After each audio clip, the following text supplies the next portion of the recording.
자, 3번 오르프 문제가 나왔습니다. 다음은 오르프 교수법과 관련해서 나왔는데 악기와 관련된 게 굉장히 자세하게 나왔어요. 그래서 음파악기에 관한 설명이고 나는 무선율 타악기 종류를 나열한 것이다 라고 나오고 있는데요. 악기 분류와 관련된 것들이 상당히 자세하게 우리가 총론책 같은 데서도 살펴보실 수 있었을 거예요. 그래서 선율적인 타악기의 음판악기를 이야기를 했었을 것이고요. 무선율 타악기 해가지고 재료에 따라서 나무냐 금속이냐 가죽이냐 라는 것으로 이렇게 나눠진 거 보셨을 거예요. 자, 그러면 이 악기 중에서 좀 굉장히 상세하게 나오고 있는데요. 먼저 가부터 한번 살펴보도록 할게요. 소리가 부드럽고 울림이 지속된다. 그런지 한번 들어보고 가볼까요? 한번 들어볼게요.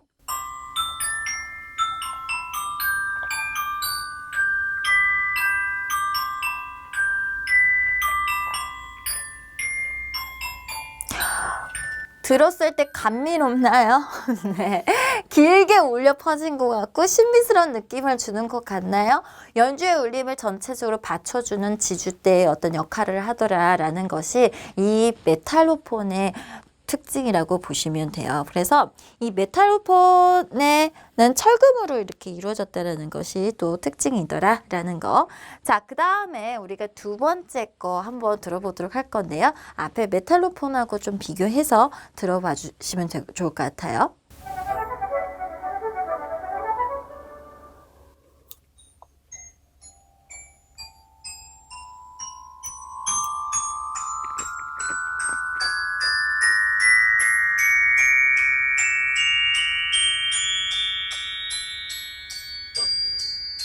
훨씬 더 앞에 것보다 더 밝고 맑고 하는 그런 어떤 분위기라고 보여지죠. 그래서 뭔가 장식적인 어떤 화려한 리듬 같은 것도 연주해주기에 적합할 거고요.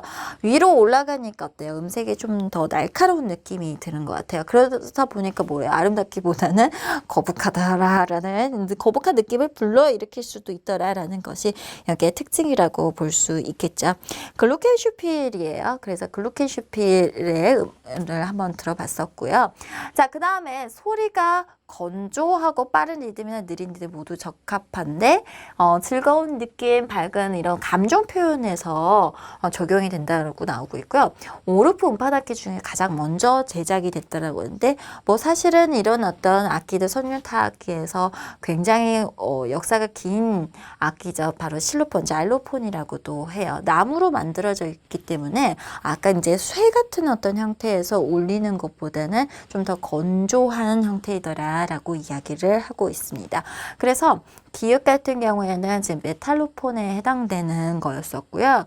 니은은 지금 아까 글루켄슈필이라고 이야기를 했죠. 그 다음에 디귿이 바로 자일로폰을 물어보고 있었던 거다. 실로폰을 말하는 거라고 보시면 되겠어요. 제가 이걸 보면서요. 아, 지금 악기에 대한 어떤 특징적인 것까지 지금 같이 가야 되는구나 라는 거. 아마 이거는요. 이거를 명확하게 구별하는 수험생은 많지 않았을 것 같아요. 사실 그래서 여기서 이제 재료에 대한 어떤 분류라든지 그건 뒤에서 좀 다시 한번 말씀을 드리겠지만 그런 어떤 재료법에 대한 것과 그거에 대한 어떤 특징을 또 알아야 되는구나 라는 거 그런 부분들이 또 이제 타악기에 사용하고 또 좀 같이 연결이 돼서 물어보고 있었다라는 거예요. 지금 결국은 뭐예요? 타악기들에 대한 어떤 특징적인 부분들을 이렇게 이야기를 하고 있었죠. 나중에는 만약에 이런 부분들이 시험에 이제 다르게 이제 적용이 된다고 하면요. 실제 오르프의 그 실로폰을 활용해서 소프라노 실로폰, 알토 실로폰 이렇게 실로폰도 종류를 다양하게 해서 연주하는 어떤 방식들을 뭐 론도폼을 갖다가 가지고 한다든지 뭐 이제 그런 적용과 관련지어서 문제가 나올 법하겠구나라는 것을 제가 분석하면서 느꼈었어요.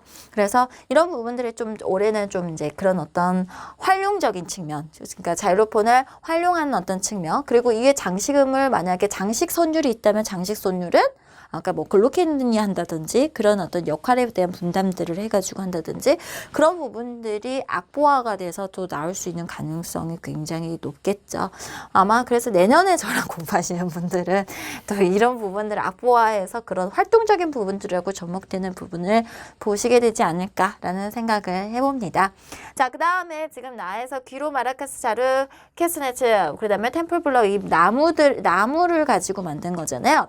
이 우리 악기 무선율 타악기는 아까 말씀드렸듯이 재료가 무엇이냐, 가죽이냐, 금속이냐, 뭐 나무냐라는 것으로 분류를 할 수 있다라는 거, 그게 중요한 특징이었었던 거. 자, 그 다음에 그래서 가의 기억에 해당된 거, 그렇게 단순형 2점짜리에서는 나올 것 같은 것들이 나오고 있죠. 그 다음에 기역, 디귿에서 음판 재료가 나와 동일한 거, 그러니까 나무 재료를 가지고 쓰느냐. 그러니까 이게 중요했던 거예요. 오르프 악기의 이름 하나하나가, 아마 제가 이거 수업 시간에서도 이야기를 했을 거예요.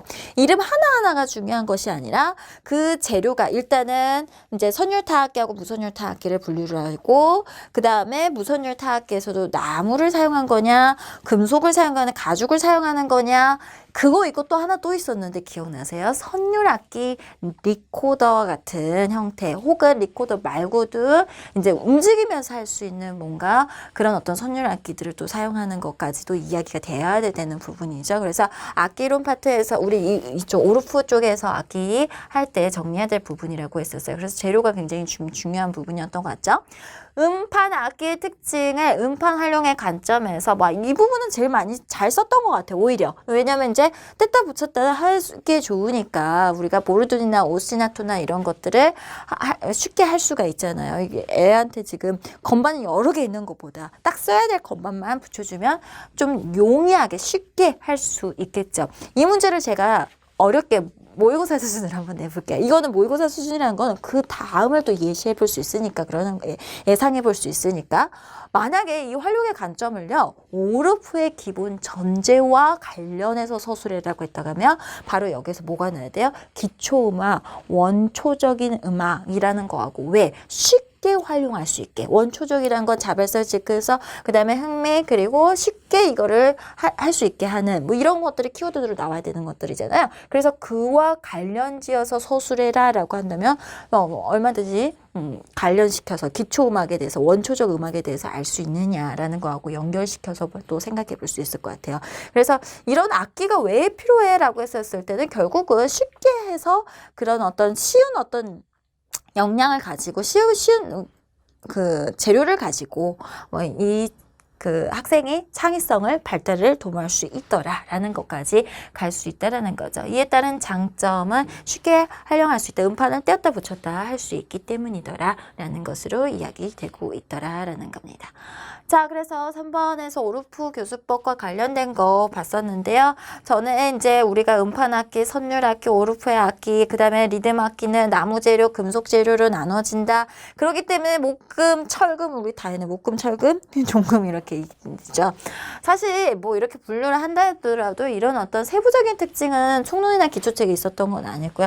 학치사에서는 저게 좀 있더라고요. 제가 지금 여러분들한테 드렸던 그 내용에 대한 근거들은 모든 이제 한국어로 되어 있는, 웬만하면 임용고시에서는요, 여러분들이 생각하는 것만큼 어마어마하게 뭐 영어 사전 같은 그런 책을 들고 가는 거는 아니에요. 물론 이제 악보 발췌라든지 거기에 근거하는 것들이 나올 수 있지만은 그래도 좀 상당히 많은 것들은 한국어 버전으로 되어 있는 것들이 들어가기 때문에 되도록이면 그쪽에서 참조를 하려고 했던 거. 이건 학지사에서 좀 이야기가 언급이 돼요. 그래서 거기에서 어떻게 연주를 할까, 낱개로 활용할 수 있고 양손에 하나씩. 이거는요, 선생님 제가 이제 뭐 문풀이라든지 지금 모의고사에 있는 거를 가지고 온 건데요. 사실 이 문장들이 다 거기에서 발췌가 된 문장이기 때문에 얼마나 그 평상시에 꼼꼼하게 이렇게 나눠서 공부를 했었을 때 그때 실력 발휘가 이때 이 시험장에서도 되는 거거든요. 정리를 해놓은 거예요. 혹시 이제